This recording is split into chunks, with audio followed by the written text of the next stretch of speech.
Do you put any weight on the Doc Rivers like criticisms like following that game? And Embiid obviously did it too, but to me the Rivers is more telling. I hated it personally. Yeah. I hated it. I hated it. One, not that Ben didn't deserve criticism after that game. Obviously, he did, but Doc Rivers did too. And for him to coddle Ben all year and never let him feel the pressure of the media, and then after the last game of the season where he screws up pretty badly, then he decides to kind of take the shield away and let Ben take all the arrows. Like that was bullshit to me. Mhm. And another reason why I don't like Doc Rivers. But yeah, I mean, I don't read into it too much. I think that they were all very frustrated, obviously, Yeah. after that game. And I think that I don't think anyone minced words. I feel like that was another reason why I felt not as bad as a lot of people is, we're at rock bottom. We're at the bottom's bottom. Everything that's needed to be said has been said. Now, it's time to put up or shut up. And, even your coach and your best player and your teammate and a guy you've played with for 4 years was like, what the hell? Mhm. And maybe at some point you need that. Maybe at some point you need to be like, damn, these people are counting on me and I just severely let them down. So, I Mhm. mean, I read into it a little bit that Doc decided then to stop being a protector of Ben Simmons when he had been that since he got the job.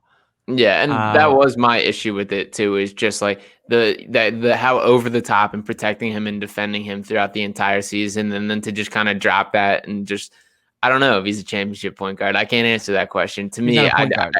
yeah, I mean, yeah, you can call it whatever you want, but like I agree that that is just not the way to do it, and I don't know Yeah. how the relationship between those two is, but to me, it's one thing if you're as critical of him.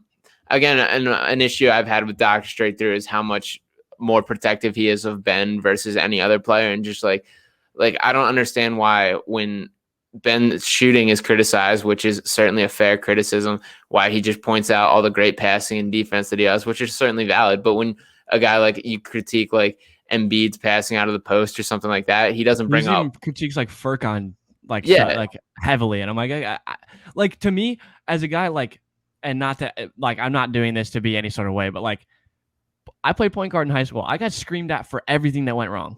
Everything hmm that went wrong.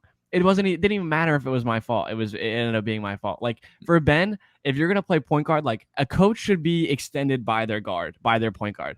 yeah, They should be, you know what I mean? And Ben is a very, really high IQ player and a for sure. guy that makes like is a very critical factor in a lot of games. That's bottom line. He needs to do things differently. Why, as a coach, are you spending so much time saying, hey, don't worry about it?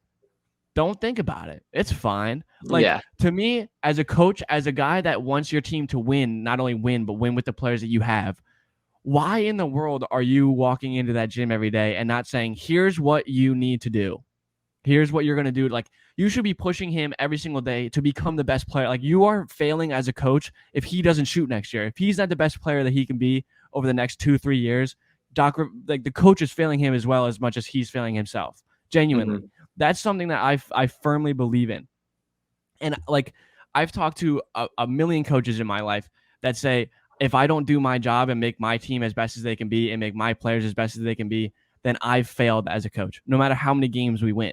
And to me, yeah, that was a huge thing last year. Doc Rivers failed this team as a coach. He obviously opened Embiid's game up by literally letting him do whatever he wants. And Embiid is good enough to just create so much offense and so much production by himself. He's just that good.